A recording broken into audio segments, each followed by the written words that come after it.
नमस्कार दोस्तों, आपके अपने चैनल बीएसएटी की क्लासेस में आप सभी का स्वागत है। दोस्तों, जीके जीएस की आज की क्लास बहुत ही इंपॉर्टेंट रहने वाली है उत्तर प्रदेश पुलिस द्वारा आयोजित जेल वार्डर की परीक्षा की तैयारी करने वाले कैंडिडेट्स के लिए। और दोस्तों, आज की वीडियो में हम विश्व का भूगोल से संबंधित कुछ ऐसे प्रश्न आपके साथ डिस्कस करने वाले हैं जो आपके परीक्षा के पॉइंट ऑफ व्यू से बहुत ही इंपॉर्टेंट है।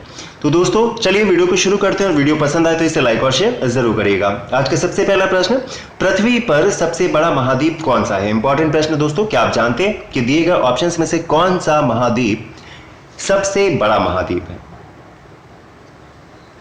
जी बिल्कुल सही। अगर हम बात करें दिए गए ऑप्शंस में से जिन्होंने भी बताया ऑप्शन नंबर ए एशिया, इस प्रश्न के लिए बिल्कुल राइट ऑप्शन हो जाएगा। दोस्तों, अगर हम बात करें तो पृथ्वी के कुल भूभाग का मतलब टोटल एरिया का लगभग 29.9%, तो हम कह सकते हैं अप्रोक्सीमेटली 30% कुल क्षेत्रफल का जो है वो एशिया महाद्वीप के द्वारा कवर किया जाता है। दोस्तों, अगर हम बात करें आबादी की तो विश्व की जनसंख्या के कुल जनसंख्या का लगभग 60% एशिया महाद्वीप में ही निवास करती है। हम जानते हैं दोस्तों, भारत और चाइना विश्व में जो सबसे ज्यादा आबादी वाले देश हैं वह दोनों ही इसी महाद्वीप के अंतर्गत आते हैं। Very good. जिन्होंने भी बताया ऑप्शन नंबर ए एशिया, इस प्रश्न के लिए बिल्कुल सही विकल्प है। चलिए दोस्तों, अगला प्रश्न देखते हैं।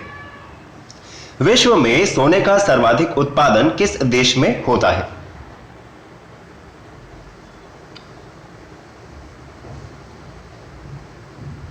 बिल्कुल ठीक दोस्तों। दिए गए ऑप्शंस में से जिन्होंने भी बताया ऑप्शन नंबर सी, इस प्रश्न के लिए बिल्कुल सही विकल्प हो जाएगा। चाइना जो है सोने के उत्पादन में शीर्ष नंबर पर है, पहले स्थान पर है। और अगर हम बात करें दोस्तों तो भारत की, तो भारत जो है इसका बड़ा उपभोक्ता है, दूसरा सबसे बड़ा उपभोक्ता है। चलिए दोस्तों, अगला प्रश्न देखते हैं।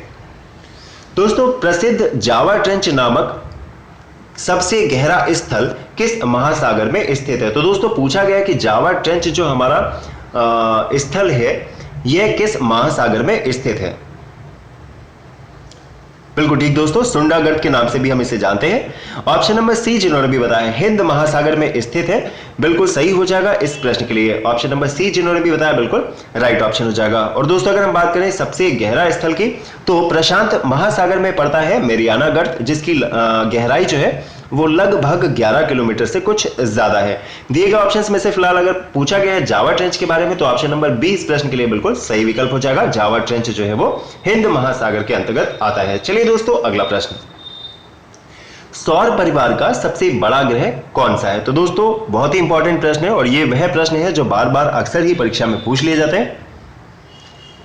बिल्कुल ठीक दोस्तों, सौर परिवार का सबसे बड़ा ग्रह जुपिटर है। दिए गए ऑप्शंस में से जिन्होंने भी बताया ऑप्शन नंबर सी बृहस्पति यानी जुपिटर, इस प्रश्न के लिए हो जाएगा बिल्कुल राइट ऑप्शन। चलिए दोस्तों, अगला प्रश्न देखते हैं। दोस्तों, निम्नलिखित विकल्पों में कौन सा सही ढंग से ग्रहों के उनके आकार के अवरोही क्रम को दर्शाता है? जी, घटते क्रम में। बिल्कुल ठीक दोस्तों, जैसा कि हम जानते हैं कि जो हमारा सबसे बड़ा ग्रह है वह कौन सा है? बिल्कुल ठीक, सबसे बड़ा ग्रह है दोस्तों हमारा बृहस्पति। उसके बाद दूसरे नंबर पे कौन आता है? शनि, फिर आता है अरुण, वरुण, उसके बाद पृथ्वी, फिर शुक्र, मंगल और बुध। दिए गए ऑप्शंस में से अगर हम बात करें तो दोस्तों ऑप्शन नंबर सी जिन्होंने भी बताया है, क्योंकि अवरोही क्रम के हिसाब से हमें ग्रहों को यथास्थान स्थित करना है, तो ऑप्शन नंबर सी इस प्रश्न के लिए जिन्होंने भी बताया है यूरेनस, पृथ्वी, मंगल और बुध, इस प्रश्न के लिए बिल्कुल सही विकल्प हो जाएगा। Very good. जिन्होंने भी बताया ऑप्शन नंबर सी बिल्कुल सही विकल्प है। चलिए दोस्तों, अगला प्रश्न, निम्नलिखित में से किस सागर का जल सर्वाधिक खारा है? तो दोस्तों, हम जानते हैं कि जो सागर होते हैं, समंदर है, वह खारे जल के भंडार होते हैं। दिए गए ऑप्शंस में से कौन सा एक सागर है जिसका जो जल है वह सबसे ज्यादा खारा है? जी, बात करेंगे दोस्तों हम लवणता की, खारेपन की, तो लवणता को प्रति हजार में व्यक्त किया जाता है। और दोस्तों, समुद्री जल की जो औसत लवणता है वो लगभग 35 प्रति हजार होती है। दिए गए ऑप्शंस में से अगर हम बात करें दोस्तों मृत सागर, ऑप्शन नंबर डी इस प्रश्न के लिए बिल्कुल सही विकल्प हो जाएगा, क्योंकि मृत सागर का जो जल है वह सबसे ज्यादा खारा है। ऑप्शन नंबर डी इस प्रश्न के लिए बिल्कुल सही विकल्प है। अगला प्रश्न, जहां ऋतु के अनुसार पेड़ों से पत्तियां झड़ जाती हैं उसे क्या कहते हैं?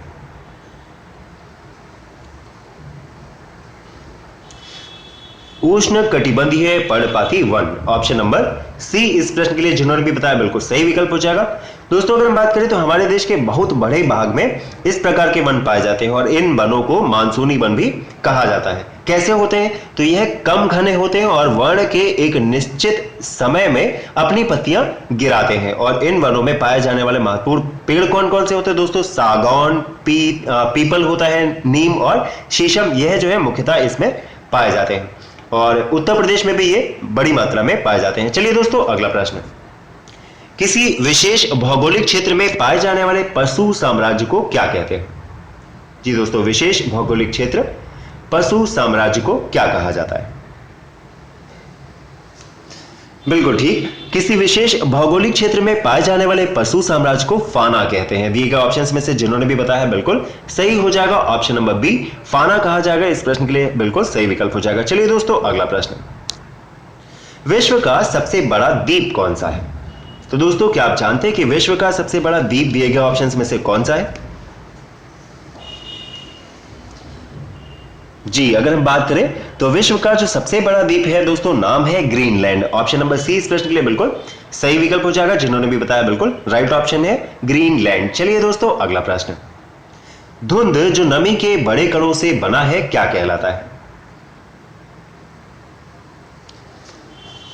जी बिल्कुल ठीक, वायुमंडल की निचली परतों में एकत्रित धूल कण, धुआं और संघनित जल पिंडों को कोहरा कहते हैं। ऑप्शन नंबर ए इस प्रश्न के लिए जिन्होंने भी बताया बिल्कुल सही विकल्प हो जाएगा, कोहरा बिल्कुल सही है, ऑप्शन नंबर ए। चलिए दोस्तों अगला प्रश्न, तेज हवाओं द्वारा किस प्रकार की मिट्टी उड़कर आती है और जमा हो जाती है? जी दोस्तों अगर हम बात करें तेज हवाओं की तो बलुई मिट्टी होती है जो रेतीली या फिर बालू की मिट्टी होती है और इसमें बालू की मात्रा जो है वो ज्यादा पाई जाती है और तेज हवाओं के द्वारा यह उड़कर एक स्थान पर जमा हो जाती है। ऑप्शन नंबर डी इस प्रश्न के लिए राइट ऑप्शन हो जाएगा, बलुई मिट्टी। वेरी गुड, जिन्होंने भी बताया ऑप्शन नंबर डी सही विकल्प है। अगला प्रश्न, भारत के कोई कोई क्षेत्रों में लाल मिट्टी पाई जाती है दोस्तों, तो मिट्टी के लाल रंग होने का प्रमुख कारण क्या है?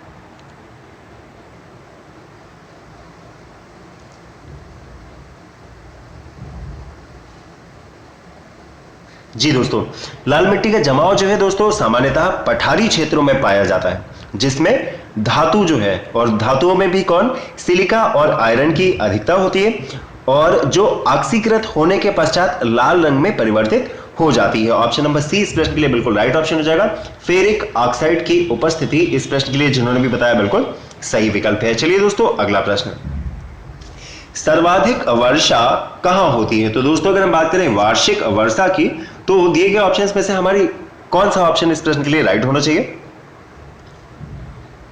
जी बिल्कुल ठीक है, अमेजन बेसिन। जिस इस प्रश्न के लिए जिन्होंने भी बताया option number B Amazon basin हो जाएगा बिल्कुल राइट ऑप्शन। चलिए दोस्तों अगला प्रश्न, समुद्री जल का औसतन खारापन कितना होता है?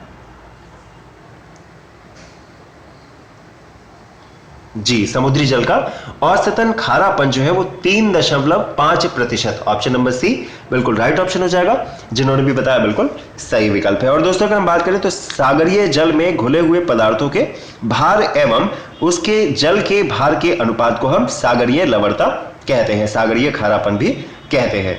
और सामान्य रूप से सागरीय लवणता को प्रति 1000 ग्राम में उपस्थित लवण के मात्रा के रूप में दर्शाया जाता है, जैसे 35% अर्थात 35 ग्राम प्रति 1000 ग्राम। ऑप्शन नंबर सी इस प्रश्न के लिए जिन्होंने भी पता बिल्कुल सही विकल्प हो जाएगा। Very good. चलिए दोस्तों अगला प्रश्न, निम्नलिखित में से कौन सी गैस वातावरण का महत्तम भाग है?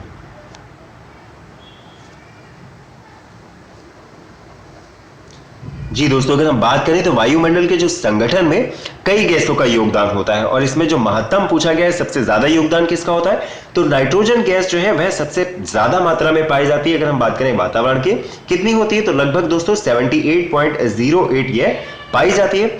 उसके बाद अगर हम बात करें तो दोस्तों ऑक्सीजन की मात्रा जो है उसके बाद दूसरे नंबर पे कितनी 20.95% के आसपास। और इसके बाद दोस्तों बाकी सारी गैसें आती हैं, जैसे कार्बन डाइऑक्साइड हो गई, नियॉन हो गई, हीलियम है, मीथेन है, नाइट्रस ऑक्साइड, इस प्रकार की अन्य गैसें भी जो है हमारे वायुमंडल में शामिल रहती हैं। चलिए दोस्तों अगला प्रश्न देखते हैं, निम्नलिखित में पुनः पूर्ति योग्य संसाधन कौन से हैं?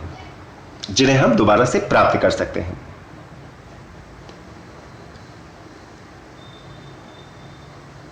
बिल्कुल ठीक दोस्तों, अगर हम बात करें तो दिए गए ऑप्शंस में से हमारा राइट ऑप्शन क्या हो जाएगा, सौर एवं पवन ऊर्जा इस प्रश्न के लिए बिल्कुल सही विकल्प हो जाएगा। दोस्तों अगर हम बात करें तो बहती वायु से उत्पन्न की गई ऊर्जा को हम क्या कहते हैं, उसे हम पवन ऊर्जा कहते हैं। ऑप्शन नंबर बी इस प्रश्न के लिए जिन्होंने भी बताया बिल्कुल सही विकल्प है। चलिए दोस्तों अगला प्रश्न देखते हैं। किस तारीख को पृथ्वी की स्थिति सूर्य के सबसे पास होती है?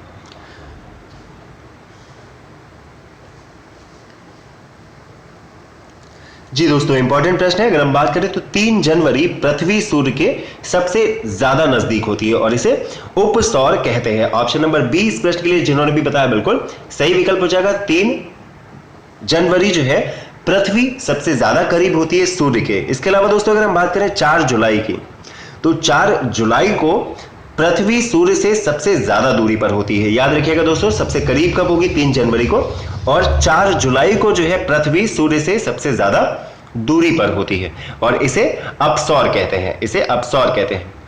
इसके अलावा दोस्तों अगर हम बात करें तो 21 जून को सूर्य कर्क रेखा के लंबवत चमकता है। तो यहां से आप 2 पॉइंट याद रखिएगा कि 3 जनवरी को जो है पृथ्वी सूर्य के सबसे पास होती है और 4 जुलाई को जो है पृथ्वी सूर्य से सबसे ज्यादा दूरी पर होती है। चलिए दोस्तों अगला प्रश्न देखते हैं। निम्नलिखित में कौन सा महासागर सबसे छोटा है? जी दोस्तों सबसे छोटा महासागर दिए गए विकल्पों में से कौन सा है?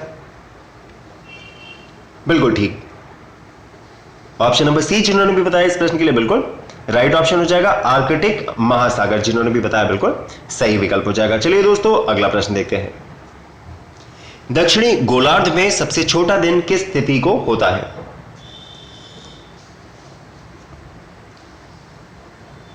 दोस्तों अगर हम बात करें तो 21 जून जिन्होंने भी बताया इस प्रश्न के लिए बिल्कुल राइट ऑप्शन हो जाएगा, क्योंकि इस दिन जो है सूर्य कर्क रेखा पर लंबवत चमकता है और इसीलिए 21 जून की स्थिति को कर्क संक्रांति भी कहा जाता है। ऑप्शन नंबर बी इस प्रश्न के लिए जिन्होंने भी बताया बिल्कुल सही हो जाएगा।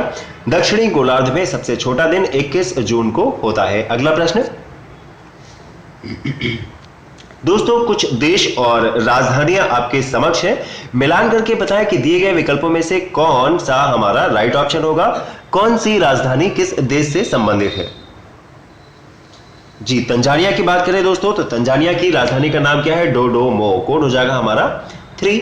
इसके बाद दोस्तों अगर हम बात करें केन्या की, तो याद रखिएगा केन्या की राजधानी का नाम है नैरोबी, कोड हो जाएगा 2। नामीबिया की बात करें दोस्तों तो विंडहोक जो है नामीबिया की राजधानी है, तो कोड हो जाएगा हमारा 4। और मोरक्को की बात करें दोस्तों तो मोरक्को की राजधानी का नाम है रवात, कोड हो जाएगा हमारा 1। तो राइट ऑप्शन हो जाएगा 3, 2, 4, 1 दिए गए ऑप्शंस में से जिन्होंने भी बताया ऑप्शन नंबर ए इस प्रश्न के लिए बिल्कुल सही विकल्प हो जाएगा। वेरी गुड, जिन्होंने भी बताया ऑप्शन नंबर ए सही विकल्प है। अगला प्रश्न, निम्बस किस मेघ को दर्शाता है?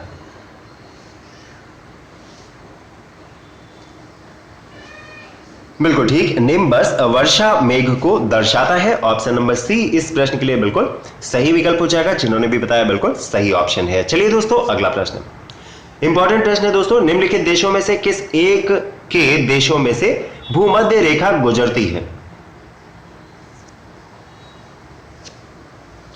जी दोस्तों बिल्कुल ठीक है। अगर हम बात करें दिए गए ऑप्शंस में से जिन्होंने भी बताया option number B Colombia, Kenya और इंडोनेशिया इस प्रश्न के लिए बिल्कुल राइट ऑप्शन हो जाएगा। चलिए दोस्तों अगला प्रश्न, निम्नलिखित में से कौन सा देश कुल क्षेत्रफल की दृष्टि से विश्व में 5वें स्थान पर है? जी दोस्तों भारत की बात करें तो भारत तो 7वें नंबर पे है। बिल्कुल ठीक दोस्तों, अगर हम बात करें तो सबसे पहला अगर क्षेत्रफल की दृष्टि से बात करें तो जो सबसे बड़ा देश है कौन सा है, रशिया जो है वो पहले स्थान पर है। उसके बाद जो आपका सेकंड मोस्ट इंपॉर्टेंट हो जाता है वो होता है दोस्तों भारत, क्योंकि अक्सर इसके बारे में पूछ लिया जाता है। अगर हम बात करें दोस्तों 5वें नंबर की, तो देखिए रूस के बाद आता है दोस्तों कनाडा, फिर चीन, फिर संयुक्त राज्य अमेरिका और उसके बाद दोस्तों ब्राजील जो आता है। ऑप्शन नंबर ए इस प्रश्न के लिए बिल्कुल राइट ऑप्शन हो जाएगा। ब्राजील जो है क्षेत्रफल की दृष्टि से विश्व में 5वें स्थान पर है। जिन्होंने भी बताया ऑप्शन नंबर ए इस प्रश्न के लिए बिल्कुल राइट ऑप्शन हो जाएगा। चलिए दोस्तों अगला प्रश्न, किस ग्रह को लाल ग्रह के नाम से भी जाना जाता है? तो दोस्तों इस प्रश्न में किसी को भी कोई डाउट नहीं होना चाहिए। कई बार कई सारी परीक्षाओं में यह प्रश्न जो है पूछा गया है। दिए गए ऑप्शंस में से हमारा राइट ऑप्शन हो जाएगा ऑप्शन नंबर ए, मंगल ग्रह को हम लाल ग्रह के नाम से भी जानते हैं। अगला प्रश्न, दुनिया का सबसे छोटा देश कौन सा है? तो दोस्तों क्या आप जानते हैं दिए गए ऑप्शंस में से हमारा राइट ऑप्शन क्या है? जी, बहुत लिमिटेड एरिया में है, लगभग इसका क्षेत्रफल जो है वो 44 हेक्टेयर क्षेत्रफल है इसका। बिल्कुल ठीक, Vatican city, option number B जिन्होंने भी बताया इस प्रश्न के लिए बिल्कुल सही विकल्प हो जाएगा। दुनिया का सबसे छोटा देश वेटिकन सिटी। अगला प्रश्न, महाद्वीप जिसे the land of golden fleece के नाम से जाना जाता है, दिए गए विकल्पों में से कौन है?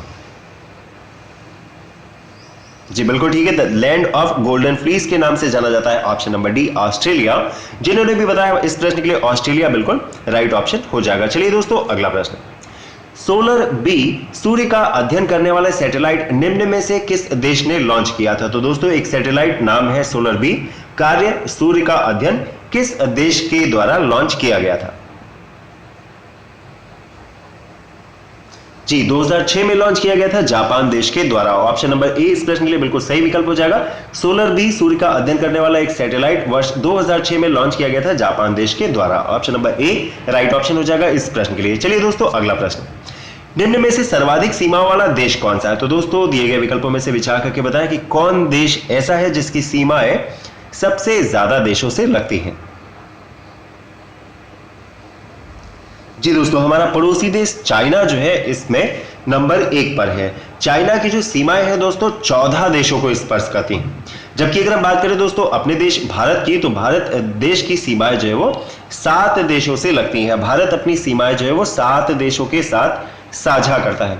और दोस्तों दिए गए ऑप्शंस में अगर हम बात करें ब्राजील की, तो ब्राजील की सीमाएं जो है वो 10 देशों के साथ और कनाडा की सीमाएं 4 देशों के साथ लगती हैं। याद रखिएगा दोस्तों चाइना जिसकी सीमा जो है सबसे ज्यादा देशों को स्पर्श करती है, कुल 14 देशों को स्पर्श करती है चाइना की सीमा। ऑप्शन नंबर ए इस प्रश्न के लिए बिल्कुल सही विकल्प है। अगला प्रश्न देखते हैं, हमारे प्लेनेट पृथ्वी के लिए ऊर्जा का जो मेन सोर्स है वह कौन है? ऑप्शन नंबर ए बिल्कुल सही, सूरज सनलाइट जो है पृथ्वी पर ऊर्जा का जो है प्राइम सोर्स है, मुख्य सोर्स है। ऑप्शन नंबर ए इस प्रश्न के लिए बिल्कुल सही विकल्प हो जाएगा। अगला प्रश्न, विश्व में प्लेटिनम का उत्पादन किस देश में सर्वाधिक होता है? बिल्कुल ठीक, लगभग 75% प्रोडक्शन होता है प्लेटिनम का। ऑप्शन नंबर ए दक्षिण अफ्रीका में। ऑप्शन नंबर ए जिन्होंने भी बताया इस प्रश्न के लिए बिल्कुल सही विकल्प हो जाएगा। चलिए दोस्तों अगला प्रश्न देखते हैं, सौर मंडल में सबसे छोटा ग्रह कौन सा है? तो दोस्तों जल्दी से विचार करके बताएं, इस प्रश्न को हम पीछे अभी डिस्कस भी कर चुके हैं।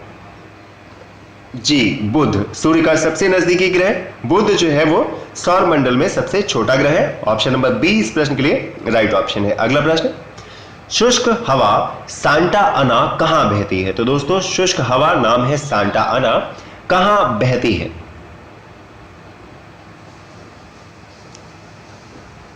बिल्कुल ठीक दोस्तों, अगर हम बात करें तो सांता आना जो है ये कैसी, ये शुष्क और धूल भरी हवा है और यह शीत ऋतु तथा वसंत ऋतु में अक्सर बहती है। ऑप्शन नंबर डी कैलिफोर्निया जिन्होंने भी बताया बिल्कुल राइट ऑप्शन हो जाएगा इस प्रश्न के लिए। वेरी गुड, जिन्होंने भी बताया ऑप्शन नंबर डी सही विकल्प है। अगला प्रश्न, यूरोप का प्रमुख मछुवाही क्षेत्र डांगर बैंक कहां स्थित है? जी दोस्तों बिल्कुल ठीक है, अगर हम बात करें तो डांगर बैंक जो है ऑप्शन नंबर सी उत्तरी सागर में स्थित है। जिन्होंने भी बताया ऑप्शन नंबर सी बिल्कुल राइट ऑप्शन है। अगला प्रश्न, कौन सी नदी पूर्वी चीन सागर में बहती है? बात करें दोस्तों हम पूर्वी चीन सागर की, तो जो दिए गए ऑप्शंस में से हमारा ऑप्शन नंबर डी जिन्होंने भी बताया यांगसे नदी इस प्रश्न के लिए बिल्कुल सही विकल्प हो जाएगा। यांगसे नदी जो है वो पूर्वी चीन सागर में बहती है। चलिए दोस्तों अगला प्रश्न देखते हैं, दोस्तों कौन सा देश सर्वाधिक मरकरी का उत्पादन करता है?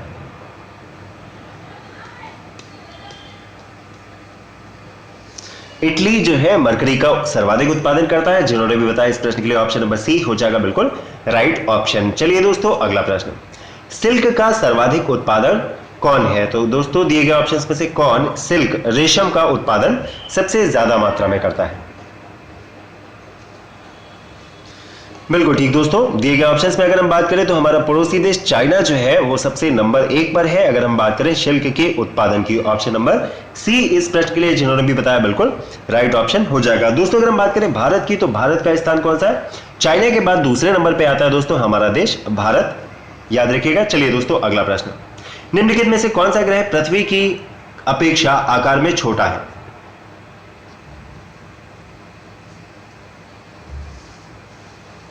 बिल्कुल ठीक। अगर हम बात करें दोस्तों तो बुध, शुक्र, मंगल पृथ्वी से छोटे हैं और दिए गए ऑप्शंस में से शुक्र है तो ऑप्शन नंबर बी इस प्रश्न के लिए बिल्कुल राइट ऑप्शन हो जाएगा।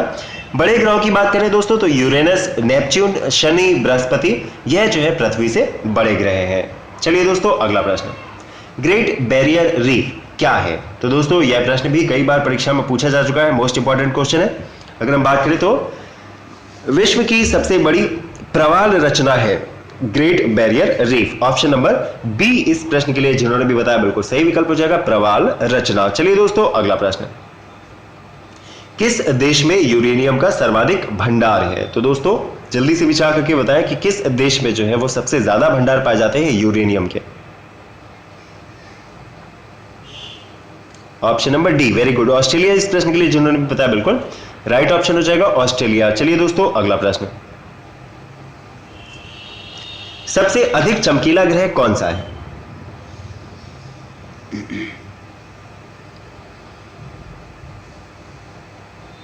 बिल्कुल ठीक, ऑप्शन नंबर ए शुक्र जिन्होंने भी बताया बिल्कुल राइट ऑप्शन हो जाएगा। शुक्र को हम सांझ का तारा या फिर भोर का तारा भी कहते हैं क्योंकि यह सबसे ज्यादा दिखाई पड़ता है, सबसे ज्यादा चमकता है। ऑप्शन नंबर ए इस प्रश्न के लिए बिल्कुल सही विकल्प हो जाएगा। चलिए दोस्तों अगला प्रश्न, निम्न में से किस ग्रह के सबसे अधिक प्राकृतिक उपग्रह हैं?